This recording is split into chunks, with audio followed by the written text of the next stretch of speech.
So just as a tree draws moisture and nutrients to its root system, we continuously draw sustenance from the soil. But when we receive our first dose of transmission, we become like a tree dancing in the monsoon rains. Our lives gain a new freshness and an unimaginable freshness. In a very real sense, new life is breathed into us. Now we come to the word pranavati, Sanskrit root. Ahuti means offering. It can also be mean to taken to mean sacrifice. Remembering that prana is the essential elemental life force, we now understand the transmission of pranavati as an offering of the pure essence. To whom is the offering made? It is made to us. The ultimate source offers itself to each one of us. In this light, we are reminded of Christianity, where the Lord sacrificed himself for the sake of all, where he gives of himself. So we can understand transmission as a process by which ultimately infuses us with its own essence. So this is another way of looking at transmission. Transmission is a process by which the ultimate infuses us with its own essence. As a result, our job becomes easier. We do not need to trek into the jungles as so many spiritual seekers have done through the ages. We do not have to ascend any steep mountains. As the saying goes, if the mountain will not come to Muhammad, then Muhammad must go to the mountain. Since time immemorial, aspirants have been going to the mountains. They have suffered there, they have made sacrifices, they have taken great pains and great renunciations for the sake of divine. But with transmission, it is the ultimate that makes the sacrifice. The mountain does come to you. This becomes the impetus for an extraordinary spiritual expansion. So we don't go to the mountain comes to us. This is what happens. Okay? We don't go to the forest. Wherever we live, that becomes like a forest or ashram. That's all that occurs. How so? When a higher force acts upon us, we need not only rely upon our own limited capabilities. Said Daji. Just think of the oxygen tank worn by a scuba diver. It allows her to breathe underwater where normally this could not do so. This enables her to dive deeper into the ocean and remain submerged for longer periods of time. Similarly, transmission enables us to access levels of consciousness that could normally take years or even decades to achieve on its own. There are also certain passes that are nearly impossible to access. Transmission keeps us moving through all of them. Okay, that's the importance of transmission. Transmission takes you to newer depths of consciousness, where otherwise you cannot find yourself staying, nor you can access, nor you can stay there. It'll be life threatening. Because as you now just said, the physical body has limitations, the subtle body has now limitations. So when the soul is traversing through the journey in the spiritual realm at different levels of consciousness, it requires something that can actually help it maintain its life force. Otherwise, the because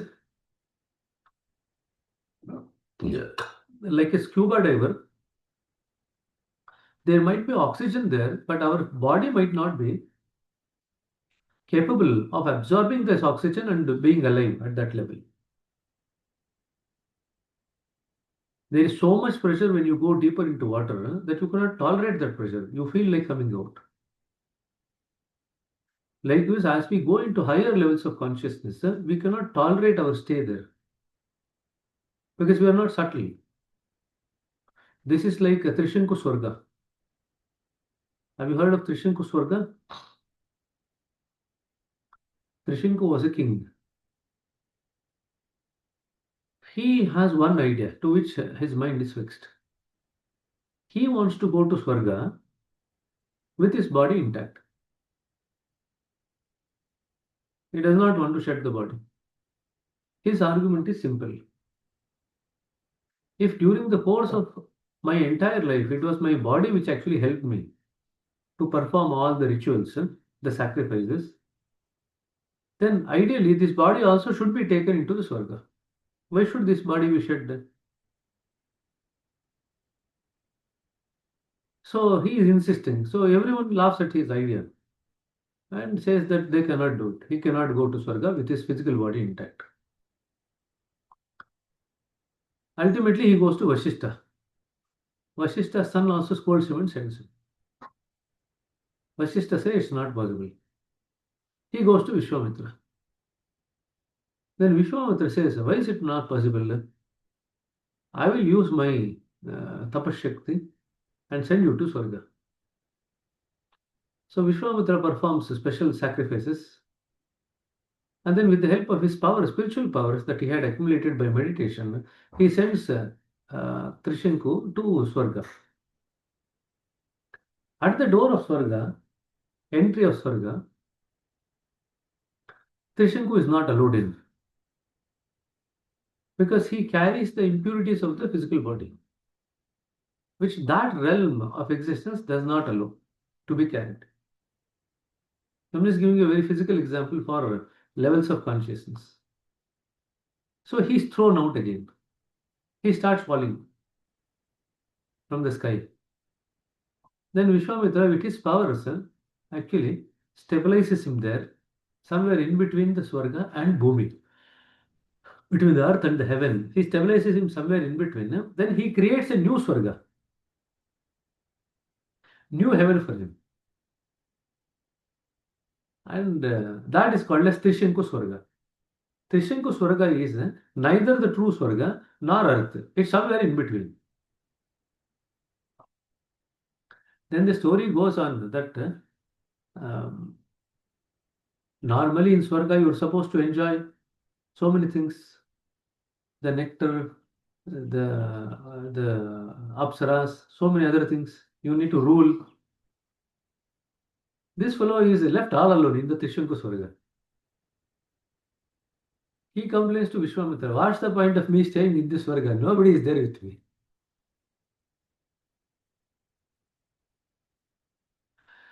So that's how the story goes on. But this is how the Trishanku Swarga is created. So Trishanku Swarga is a state where it is neither on that side nor on this side. You're stuck in between. Okay. So like Trishanku could not carry his physical body to higher states of consciousness, we cannot carry the sanskaras to the higher states of consciousness. So the sanskaras needs to be cleaned off. We need to go into a purer state in order that we can access the higher, purer states of consciousness, subtler states of consciousness, and be there. Accessing is one, being there is another. Spiritual journey means initially accessing and then learning the art of being there. That is spiritual journey. Okay, accessing and being, both are necessary. First, you need to get a visa, that is accessing. Then you need to travel there and be there for some period of time. That is being there in that country, in that higher level of consciousness. Whenever we use the word higher level, we are talking about a subtler level of consciousness. Okay. Now, just because you got the visa, it's quite possible that you need not travel to that country. You might have the visa. Right? So these are two things, having the visa and actually traveling there and being there. And thirdly, not only being there for short period, but also being there for long period and getting well versed with everything in that particular country. That's the third level. Okay. Pranahuti gives you the visa. Pranahuti gives you the ability to stay there both long term and short term. It's all because of Pranahuti. If you just take another example. Okay. So transmission enables us to access levels of consciousness that could normally take years or even decades to achieve on its own. So if you apply for any visa for any country, they'll ask you your what do you say, your work history, your financial history, everything they'll ask, no? In other words, you should have created that history to be able to give it to them, which would take years. But with Pranahuti, you don't take that amount of time. to access higher levels of consciousness. Transmission keeps us moving through all of them. Some stages of the spiritual journey can be extremely attractive to the seeker. They are filled with so joy, peace, and bliss. In fact, they are so compelling that we become tempted to settle down there and abandon the spiritual journey altogether. But this would be like staying in the same school class year after year. You pass the fifth standard and say, I don't want to go to the sixth standard. I'm happy in the fifth standard only. Please leave me in the fifth standard. I'll stay there for the next 10 years. That cannot be possible. Neither here nor there.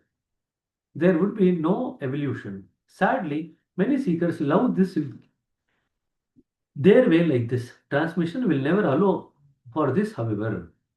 It keeps you moving from one class to the next class. Some stages are so wondrous that we think there is nothing more to achieve. I made it, we think. But there is always something more. It's an infinite journey after all. In an infinite journey, the path itself becomes the goal. Under dash circumstances, the path becomes the goal. Is the question for you. When the journey is infinite, the path becomes the goal. It is to put one foot in the front other of the other and continue evolving. Transmission provides us with this evolutionary pull. We want to evolve, no? Normally, our own soul has that evolutionary pull. But we have not paid attention to the soul for so many years, so many lives. So that pull is very much minimized. So transmission reactivates that pull. So it provides us that with evolutionary pull. It literally plucks us out of one stage and deposits us in the next at just the right moment. In that sense, it acts like a safeguard, preventing stagnation at any point of journey. Otherwise, we would remain in certain places for a very long time. In fact, we could remain there forever. This is what I told you, that there are multiple infinities. You can be forever in one chakra, going round and round, forever. You will never cross it. Okay, you can be stuck in any chakra, in any circle. Babuji has written 23 circles. You remember reality at dawn? The center, and then there's 23 circle. You can go around for infinite amount of time in any circle. Okay. Forever, I said. You see, every stage can be infinite, said Daji. In mathematics, for instance, you have a line that has no beginning and no end. It stretches to infinity in both directions. But is it actually infinity? It's only a line. It's only one dimensional. In a similar way, it is possible to expand infinitely in a sort of one-dimensional fashion. That is what happens when we stop moving, when we are satisfied with whatever we have already achieved.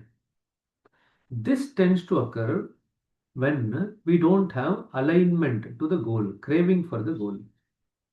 This risk is there.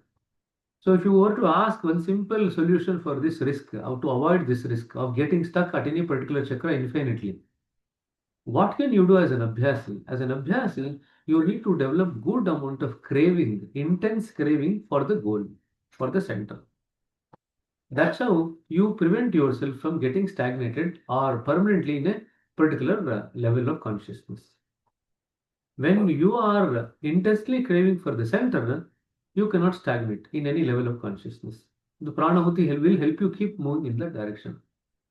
Now just look at it. You have the center and then you have 23 circles around it. Now look at the direction of movement. You can go around and round in this direction and you will also be infinity only. But that is not spiritual goal. You have not achieved the spiritual goal. For you to achieve the spiritual goal, your direction of movement is not round and round like this. It should be straight towards the center. So the direction of movement is very important in our spiritual journey. So the direction of movement should not be in a curve. The direction of movement should be in a straight. So whenever somebody gets stuck at a particular chakra, we say that they are stuck within a curvature. So the job of the guru is to straighten this curvature and allow the abhyasi to move forward. That's the job of the master. to avoid and to straighten the curvatures. Pranahuti by itself will not do. It is the Guru who does it. Pranahuti is like the fuel, it provides us the energy to move. But it is not worried about in which direction you move. So it is the Guru who prevents the curvature and makes you move forward. Okay? Pranahuti cannot correct the curvature. The Guru can correct the curvature. Okay. Babaji has written about it in the 6 volumes. So yesterday people were telling me that why are you keeping only 2 simple books for them to read and write the exams and become preceptors? You should keep all the 6 volumes of Babaji and the Heartfulness Way. That brother was scolding me left, right, center. You have made the exam. You people have made the exams very easy. Because in our times, we had all the 6 volumes, the Truth Eternal, and the Heartfulness Way. All of it were there as part of our exams. So these people are unhappy that you have only 2 books. But the kind of depth of learning that you are having is far more than what these people ever had. It might be only 2 books, but you have so much depth of learning now. Those people did not have any exams at all. And earlier, there were some exams, but they were not worried about the marks. If you score 50%, you are passed. No negative mark also. Now you have to be thorough. You have 75%, you have negative marks. So even though you read 2 books only, but you need to be thorough with the concepts. We tried to tell this brother, this is what we are doing, but he wouldn't listen.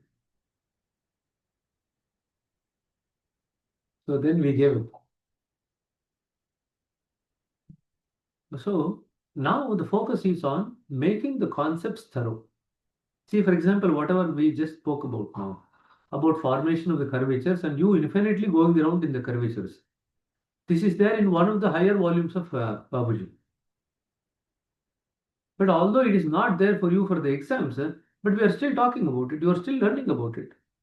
But if you had to learn it yourself, it will take years together for you to learn it. Oh, there is something called as curvature. A curvature can be formed, you can be stuck in that. And it's called as, if I remember the Urdu word, it's called as bazooka. That's why I think that's what it is called as, if I remember correctly. It's called as bazooka. So there are many wonderful Urdu words. Fana, bazooka, what is it? The baka. There are quite a few things in this. So keep the Urdu words also in context. You will actually enjoy it. It sounds differently. And Babaji used to say that he found it very easy to write in Urdu. And Lalaji was also trained in Urdu. In fact, Lalaji knew Persian. So I think, so they could converse in Urdu. So many of the original texts were written, the conversation between Lalaji and Babuji was in Urdu actually. Then it later got translated into other languages. Lalaji is considered as one of the saints in the Sufi parampara. The Sufi lineage also considers Lalaji as their guru. 40th guru, I think, if I remember the number, 40th, 40, or 44th, I can't remember exact number. I think one of the 40s, 40 or 40th, 40th or 44. But it's interesting that sometimes when people learn about these things, no, oh, are we now practicing a system created by a Urdu guru? This is what you will feel. Because Lalaji's guru was a Sufi saint.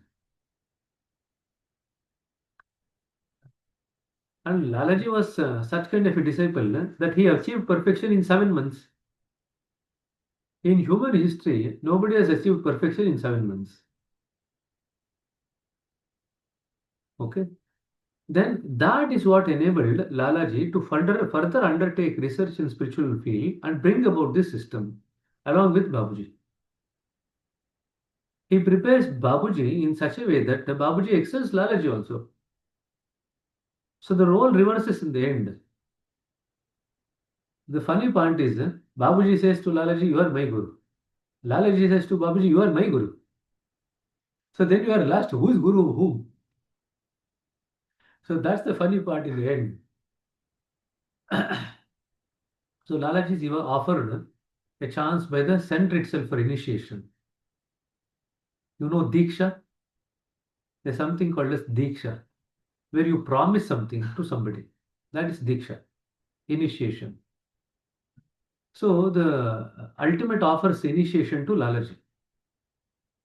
Lalaji is so fond of his Shishya that he says, "Please initiate my Shishya." So on behalf of Lalaji, Babuji gets initiated by the ultimate. So the first person ever in in the entire creation to get initiated directly by the center is Babuji. Courtesy Lalaji. Now you might wonder, why did Lalaji have so much love for Babuji? It was only because Babuji had so much love for Lalaji.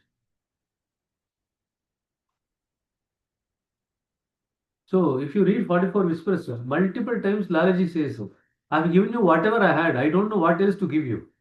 Whatever I'm going to get you, I'll give you. Because Lalaji is also journeying. Babuji is also still journeying. Because the journey is infinite. So on the way, they will be receiving all spiritual treasure again, further, more and more deeper. And they're all passing it on. It's like pass the buck. IT people are well versed with it. When I say pass the buck, they are very much, what do you say, experts at it. It's like passing the ball while playing the musical chair, passing the book when the music is on. So the last one who has that the thing in their hand, they are out. So that's like a game that's there.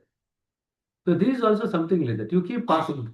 So Babuji receives something, he pass it on to Lalaji, Lalaji then pass it on to the next Chariji, then they will pass it on to Daji, and then it percolates down here. That's the advantage of the spiritual gurus, having the spiritual gurus as a parampara. So you keep getting things from above continuously. That can be utilized here. Okay. So now,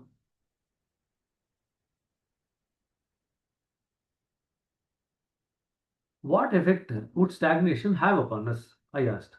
You would become imbalanced, said Daji. Just as every country has its own customs, every stage along the spiritual journey has its own characters. This is what you talk about in the chakras. Every chakra has its own characters. It has its own essential quality.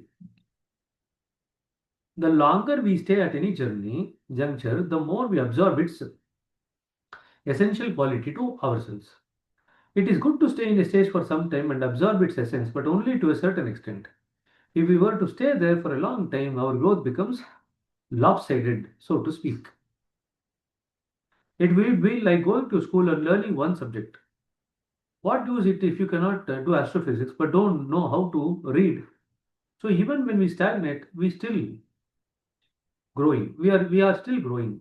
But in that sense, we are only growing in one dimension and not in all directions. It is not a holistic growth, it's an evolutionary but extreme. It is not evolutionary but extreme. So we are not looking for a one dimensional growth. We are looking either for a holistic dimensional growth. That is what we are doing in spirituality. So one of the best examples of a Rishi who got stuck at a certain level was Durvasa Muni.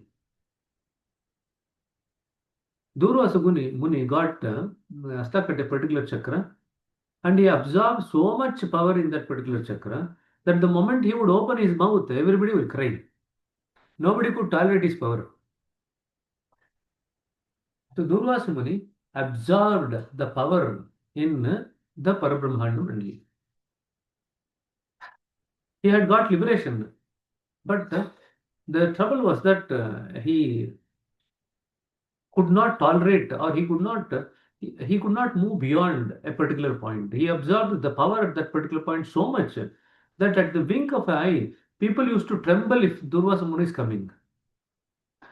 That was the kind of fear that he would generate in people. And you remember who is a self-realized person according to Krishna, Ganeshan, in the context of the feelings?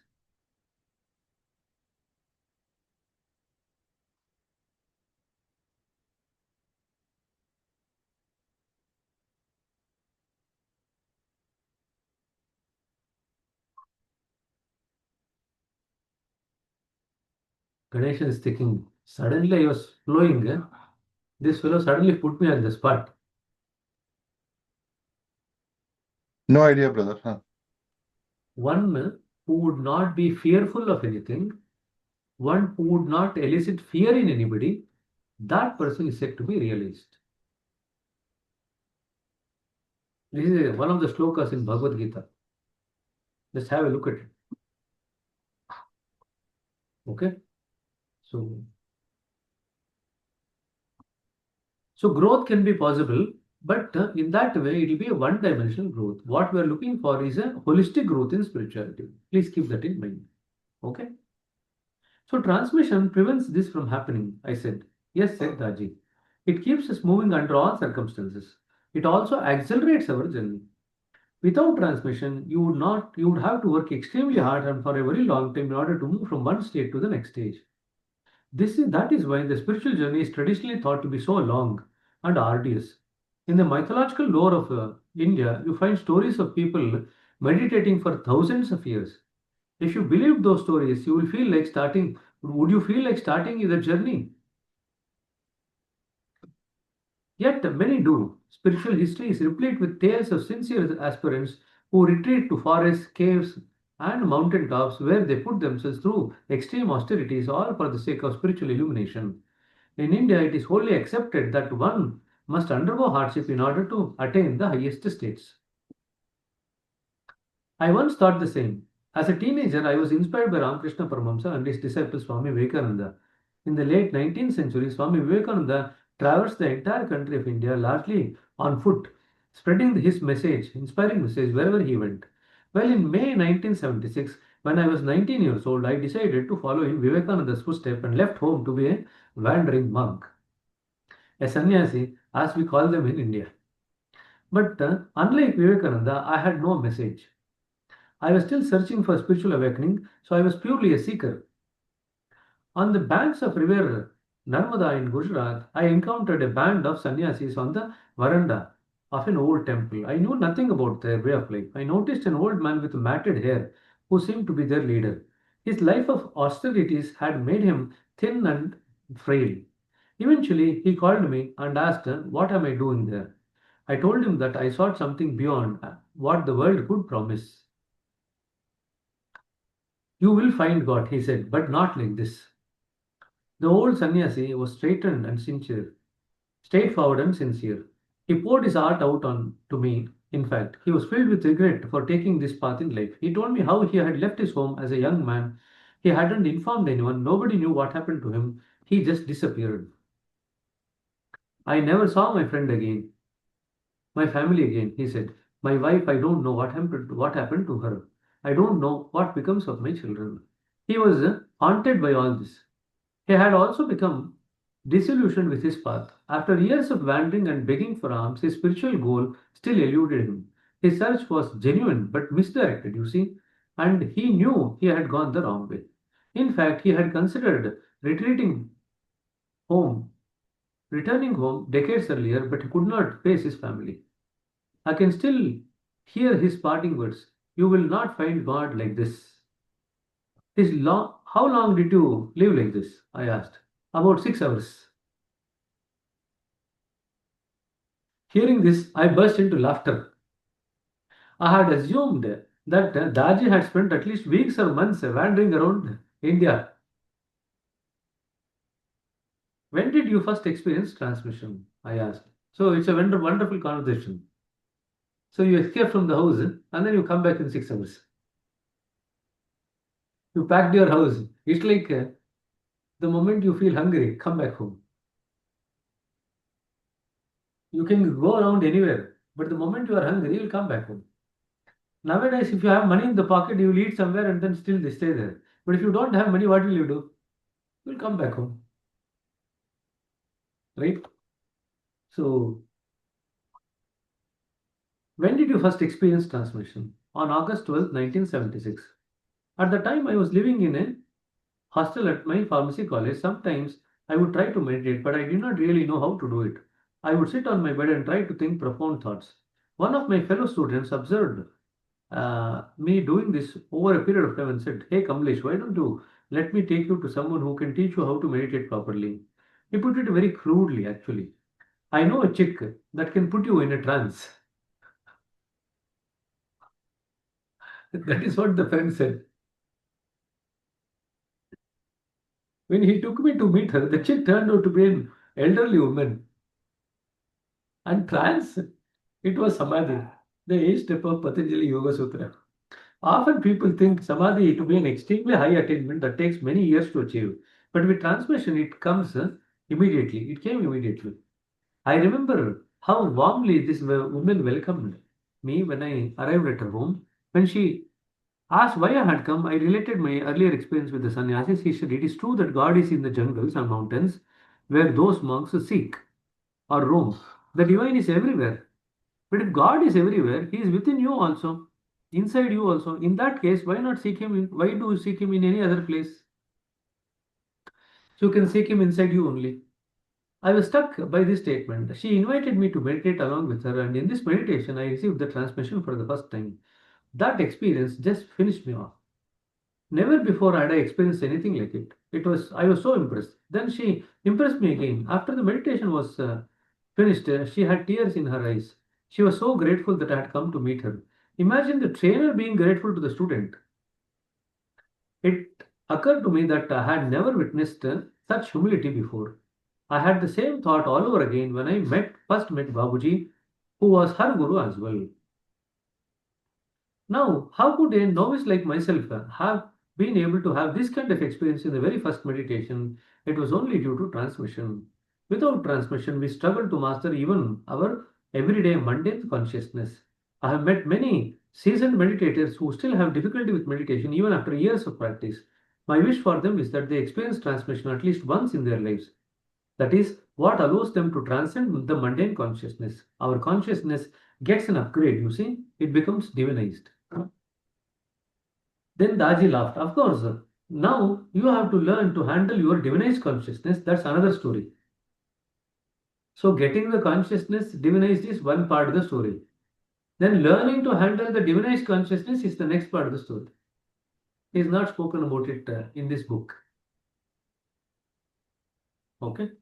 He paused. We also use transmission to create noble qualities in the seeker. Hence, I am reminded of Patanjali's Yoga Sutras again. The second of the eight steps is called as Niyama. Lalaji, the fourth guru of the heartfulness tradition, had an interesting take on it. He defined Niyama as the infusion of noble qualities. This is exactly what we accomplished with transmission. And while we were talking about the Yoga Sutra, it also bears mention that transmission helps us fulfill its fourth stage as well, which is pranayama. We will talk about it tomorrow. So we'll talk about pranayama tomorrow. So any questions based on whatever we discussed today? So transmission is something that you are going to get quite a few questions from in exams. So you need to be thorough with this particular aspect.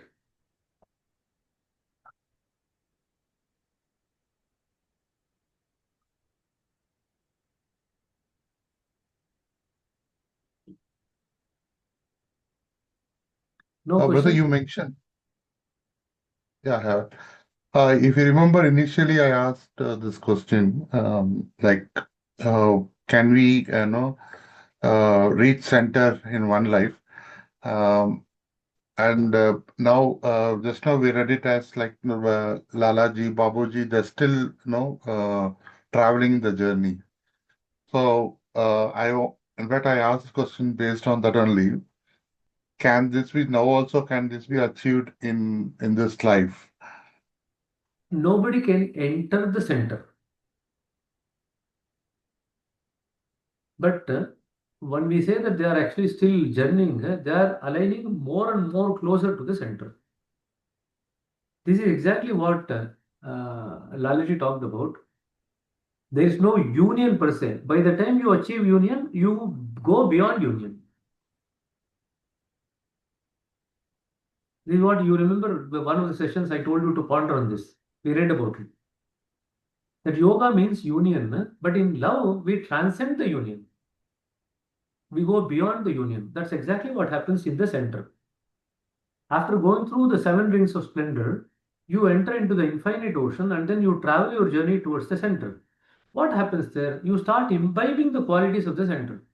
You become like the center more and more, more and more. So there is virtually no major difference between you who are close to the center and the center itself. There is just but nominal difference between the two. You are just like the center only. In other words, you are slightly beyond the center also. How so? Because you also have the qualities of the center, but you also have the body and the mind to be able to function here, which the center does not have. So, in other words, now you have the qualities of the center plus your body and mind to function here. So, you are better than center in that way. It's like between a bhakta and bhagavanta, who is greater? It's always the bhakta who is greater than bhagavanta. The bhakta imbibes all the qualities of the bhagavanta, but also has the power of bhakti, which the bhagavanta cannot have. Can you see that? So, in that way, we actually transcend the center itself. But the journey is still going on because you can go into infinite states of subtlety. That is why Krishna says, Anoraniyan Mahato Mahiyan. Anoraniyan means I'm in the smallest of the smallest particle or the subparticles. Nowadays in physics, we don't talk about particles or atoms, we talk about subparticles.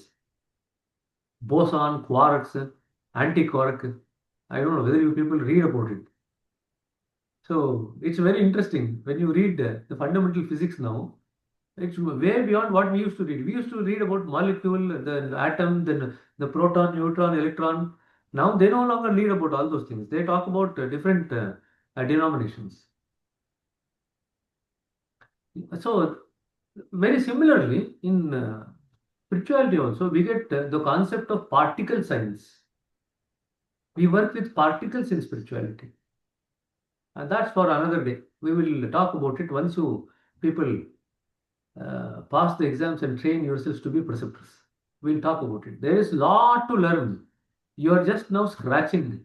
And yesterday, this preceptor was telling me, complaining. He said, what kind of preceptors are you people making? They don't even know the basics. They all come out thinking that they know everything. So, uh, but this brother keeps complaining all the time.